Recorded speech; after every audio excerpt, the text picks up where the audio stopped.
छोटा सा टॉपिक आपके बीच डिस्कस करने के लिए मैं आया हूँ। टॉपिक का नाम है ऑक्सीडेशन रिएक्शन। ऑक्सीडेशन नाम से बहुत कुछ स्पष्ट है। What is oxidation? हिंदी में इसको कहते हैं ऑक्सीकरण। ऑक्सीकरण से क्या तात्पर्य है? ऑक्सीकरण से हमारा तात्पर्य है कि हमें क्या करना है, ऑक्सीजन को जोड़ लेना है। Addition of oxygen. सवाल उठता है कहाँ जोड़ लेना है ऑक्सीजन को भाई? तो कोई भी एक कंपाउंड हो, अगर उसमें हमने क्या कर दिया, ऑक्सीजन को जोड़ दिया, तो ये क्या कहलाएगा, ये प्रक्रिया कहलाएगी ऑक्सीडेशन। और या तो इसके लिए दूसरा भी परिभाषा हमने आपको बताया था कि रिमूवल ऑफ हाइड्रोजन। हाइड्रोजन को उससे निकाल दिया जाए तो वो भी क्या कहलाएगा, ऑक्सीडेशन ही कहलाएगा। तो ऑक्सीडेशन को जरा डिटेल में समझते हैं। यहाँ हमारा जो ऑक्सीडेशन है, हाइड्रोकार्बन यानी कार्बन एंड इट्स कंपाउंड के रिलेशनशिप में हम पढ़ रहे हैं।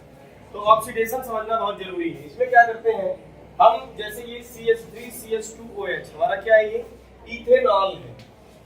इथेनॉल, या हम इसको कहते हैं कि इथाइल अल्कोहल।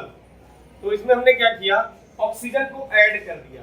तो ये प्रक्रिया क्या कहलाएगी, ऑक्सीडेशन। जरा देखिए आप, इसमें उसने ऑक्सीजन को ऐड कर दिया। CH3CH2OH था, इसमें एक O और बढ़ा दिया। देखिए ये वाला O एक और बढ़ गया, CH3COOH बन गया। यानी ये बन गया क्या, एक एसिड बन गया जिसका नाम है क्या, एसिटिक एसिड।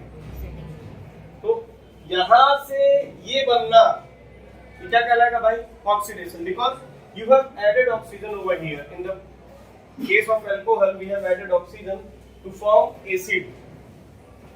इथाइल अल्कोहल से इथेनोइक एसिड बना दिया गया। यह प्रक्रिया क्या कहलाएगी, ऑक्सीडेशन कहलाएगी।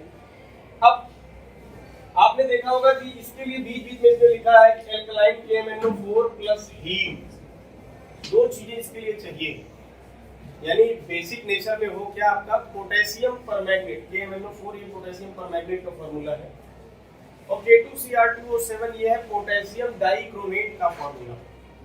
लेकिन ये कैसा होना चाहिए, एसिडिफाइड, और ये कैसा होना चाहिए, बेसिक। ये सवाल कई बार एग्जाम में बोर्ड में पूछा गया है।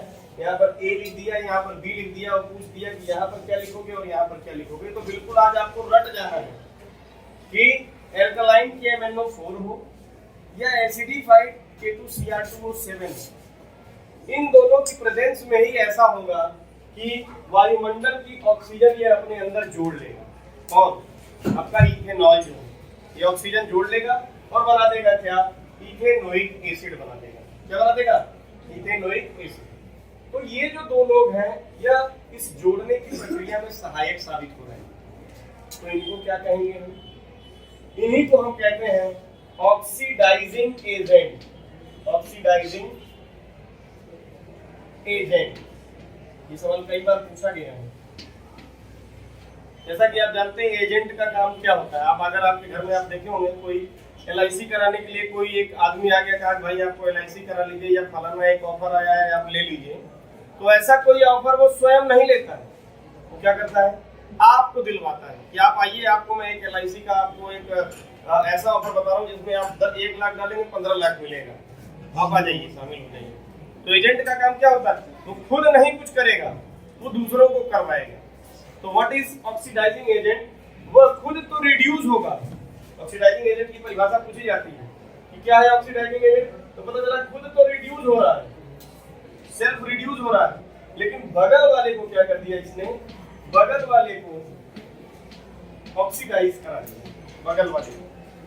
तो जो स्वयं रिड्यूस होकर के दूसरे को ऑक्सीडाइज करा दे, ऐसे केमिकल्स को हम क्या कहते हैं, ऑक्सीडाइजिंग एजेंट। क्योंकि इनका काम क्या होता है, ऑक्सीजन को ऐड करा देना। जैसे क्या है, इन्होंने अल्कोहल में ऑक्सीजन को ऐड करा दिया और वो किस में बदल गया, एसिड में बदल गया। उम्मीद है ये ऑक्सीडेशन की प्रोसेस आपको समझ में आई होगी। एक बार सवाल पूछ दिया गया, ऑक्सीडेशन और कंबस्शन में क्या अंतर है। जैसा कि अभी आपने बताया कि सर कंबस्शन में भी ऑक्सीजन की जरूरत पड़ती है, ऑक्सीडेशन में भी ऑक्सीजन की जरूरत पड़ती है। तो कंबस्शन में भी हीट निकल रहा है, हीट का प्रयोग हो रहा है। तो आप इसमें अंतर बताएंगे कि देखिए कंबस्शन जो है वो जनरली फ्लेम के साथ होती है, एक अजीब सी ज्वाला बनेगी और उसमें तापमान कंपैरेटिवली बहुत ज्यादा बनेगा। तो इस केस में क्या है, कोई ज्वाला, किसी तरह की बर्निंग, किसी तरह का इग्निशन, ये चीजें देखने को नहीं मिलेंगी। हालांकि ऑक्सीजन की प्रेजेंस में ये भी प्रक्रिया होगी। साथ ही साथ इसमें ऑक्सीडाइजिंग एजेंट का भी इस्तेमाल होता है, जबकि कंबस्शन में ऐसे किसी चीज की जरूरत नहीं पड़ती। कोई एक फ्यूल का इस्तेमाल करेंगे और आग लगा देंगे, अपने आप आग लग जाएगी। किसी ऑक्सीडाइजिंग एजेंट की जरूरत नहीं पड़ती है। धन्यवाद। उम्मीद है आपको ये वीडियो पसंद आया होगा। आपका दिन शुभ।